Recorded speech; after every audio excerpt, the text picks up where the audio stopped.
Nawala na parang bula ang $1 million ni Jay-Z na kanyang pinusta sa OKC Thunder na manalo sa loob ng 5 laban. Ibig sabihin niyan, ang prediksyon nitong si Jay-Z ay magkakaroon lamang ng isang panalo ang Indiana Pacers at magsunod-sunod na ang panalo ng OKC Thunder. Ngunit sa labang ito kung saan nanalo na ng 2 beses ang Indiana Pacers, baliwala na ang kanyang $1 million na pusta. Ibig sabihin, natalo itong si Jay-Z. Kung sakaling natalo lang itong Indiana Pacers sa Game 3, buhay pa sana ang kanyang pusta.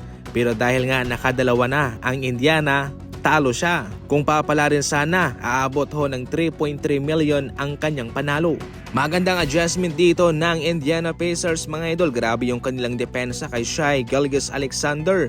Nang sasakal, itong si Bennedict Mathurin ang nagkaroon ng big time performance galing sa bangko. 27 points, 22 minutes mga idol. Kay Bennedict Mathurin pa lang ay na-outplayed na ang bangko ng OKC Thunder na walang ganong ambag sa labang ito.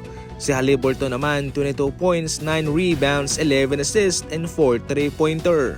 Ang panalong ito ay isang magandang pangitain para sa Indiana Pacers dahil ayon mismo sa NBA sa kanilang datos, ang isang kupunan na nananalo sa Game 3 ay nagwawagi mismo sa finals at mayroong tsansa na 80%. Napakataas mga idol ng tsansa ng Indiana Pacers na manalo sa labang ito. Sa kabilang banda si Shai 24 points, 3 points lamang siya sa 4th quarter, Holmgren 20 points, Lu Dort 12, Williams 26, Wallace 7 points. Sa kanilang bangko wala nang ganong malaking kontribusyon.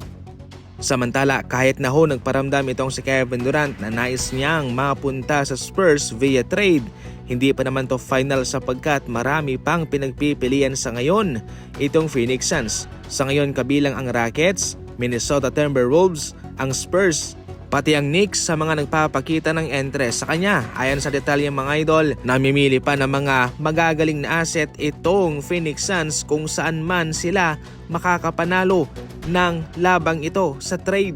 Para kay KD naman, nais niya talagang mapunta sa isang malakas na team at para sa kanya itong Spurs ang malakas sa ngayon dahil syempre nais niya nga sumama naman kay Wembanyama.